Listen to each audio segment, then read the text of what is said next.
dream of vision. For vision, more fine lace, he was still bringing stuff.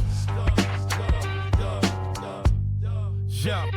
This big giant's talking New York with a skyline bleeds. Basketball dreams in the football seas. Got a mic in the hand and a vision that feeds. In the fantasy realms where the ghost dog leads. He's a shadow on the court and a phantom on the field. Timberland stomping, truth never concealed. Got my podcast lit, each story revealed. Talk Ryan legends and hoops that appeal. We're going to talk about Evan Neal. We're going to move Evan Neal up, his name up to that, and we're going to talk about him now. And Evan Neal, it's another joint, right? There's another thing that, you know, he's my adopted son and all that. But just like when I mentioned Patrick Ricard and I got the Kool-Aid smile, I got the Kool-Aid smile with the Evan Neal because I think I'm like one of the few, you know what I'm saying? It's not many of us, you know, but I am one of the few that sits there and still says, yo, yeah, I mean, what the fuck with Evan Neal? Like, yo, like, come on, bro. Like, last year, they moved him to guard finally, and then they ain't even give him a snap out there. He was a healthy scratch all year until the hamstring put him on IR. Like, come on, bro, what is going on, man? He didn't get a fair shot, man. He didn't get a fair shot, and that's after he done showed what he can do in run blocking as a guard in preseason. He looked pretty good, goddammit. He did. Me.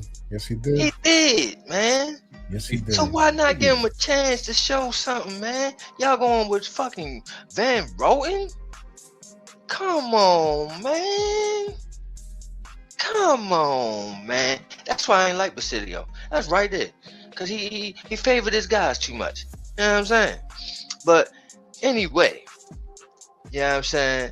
I'm happy about this Evan Neal signing. Nobody seen it coming, pause. I didn't even see it coming because how they did him. If I was Evan Neal, I would be like, fuck y'all. A healthy scratch all year? I'm not going back there. You know what I'm saying? Yeah. But to his credit, obviously, he does love the organization. He believes in Harbaugh, and he believes that Harbaugh believes in him. You know what I'm saying? So, in that fact, it is Harbaugh's ball to have a mauler as an offensive lineman. He loves maulers like I do. So, great that he gets a fresh start in this organization with not coaches with pre-judgment of him. You know what I'm saying? He just gets to start fresh. And he gets to show what he can do right now. And he can probably win one of those guard jobs. If not, he'll be a very solid backup for this year. So I am happy for this pickup or this signing. And my grade for it, I'm going to give it a B. That's right. For my son. B for my son. Me either. You got GhostDog. Oh man, the list goes on and on how many names just got tossed to the wayside, bro. Whether it's the Deonte Banks, the Jalen Hyatts, Evan Neal, and like you said, man, he kind of had like well, we thought in the moment what would have been a rebirth type of situation to his career, right? However, the poor coaching, the poor leadership, poor all around. Mismanagement, it wouldn't even do it justice. So as far as bringing him back, man, despite it all, I'm really pulling for this kid, man. You know what I mean? I'm pulling for Deonte Banks too. Even, you know, we talked about it earlier, even with the Jalen Hyatts. So yeah, no, I'm gonna have to give this one like a B minus. I want to see it work out though. That's the thing. I really want to see this work out. Yeah, for sure. I'm right there with you. Me and Shakes was texting in the group chat earlier. I'm like, I'm glad. I didn't know nothing about it. It did come out of nowhere. It wasn't until I was going to lunch until I saw it, and I was like, oh shit. So, and what I said earlier, another coach, another regime see things differently, and I'm I'm giving this grade based off of that. Based off of so many times we've had people come in here and hastily make decisions and send people out the door, because of whatever reasons, starting off new, somebody showing up to jail on the first day and just punching the first person, that's what it's like. It's been, what I mean, with each one of them. But this regime, Hardball and company, they took their time, it seems like. And they really, because they could have got rid of Evan Neal a long time ago. You know what I mean? They do it all the time, come in, release players, whatever. They didn't have to wait to this free agency frenzy or whatever, tampering period. They could have let them go as soon as they walked in. Dude, one GM, he let somebody go on the plane. You know what I mean? Before he even got here. For his first press conference. I think it was Jerry. I forgot who it was. Jerry something. It was a lineman, but got his butt up out of here before he even got off the plane. So I give this a B-. I think he did play well as a guard. It's about time they finally did it. And when they did do it, they saw some fruits from that, even if it was the preseason. But what I saw was Cam Scatterboo running very well behind Evan Neal in the preseason. So, and I saw him move his feet.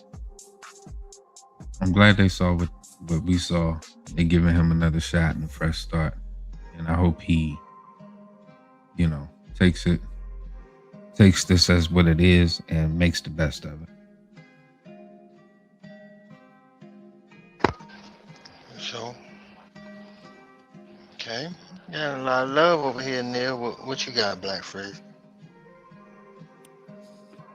I'm gonna keep it a wow, man. I'm finna keep this 100 stack. Bruh, Evan Neal's a bust, man.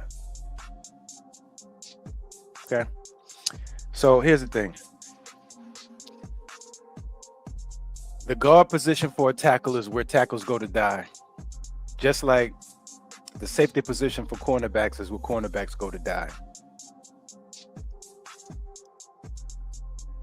John Harbaugh did not go to the combine because he was watching tape.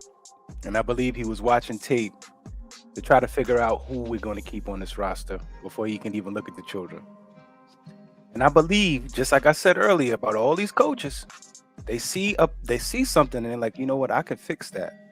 They didn't use him right. And I think they may be right on this one. Because I've been saying, since we got him, from IMG Academy to Alabama, the boy has performed better on the left side. Why you keep shoving him on the right side at right tackle, right guard, and he's getting right to the injury report? Remember, he had favor going into the season, during the summer and the spring camps, and then he got injured. Same thing with Jalen Hyatt, got injured and then fell out of favor. All of a sudden, he couldn't practice. So, from my perspective, I'm gonna give this a C because they think they could fix him, but if they don't use him properly and they don't fix him, Evan Neal will forever be Eric Flowers. 2.0. Lord have mercy. From the shadows of MetLife to Mike's last track, GhostDog repping Big Blue, never looking back. Podcast sales, heads deep in the fog. Gridiron echoes follow the phantom dog. Jersey glows under moonless skies. Fades with the beat, but never truly dies. He barks once loud, a New York anthem blast. That vanishes like stories to podcast pass.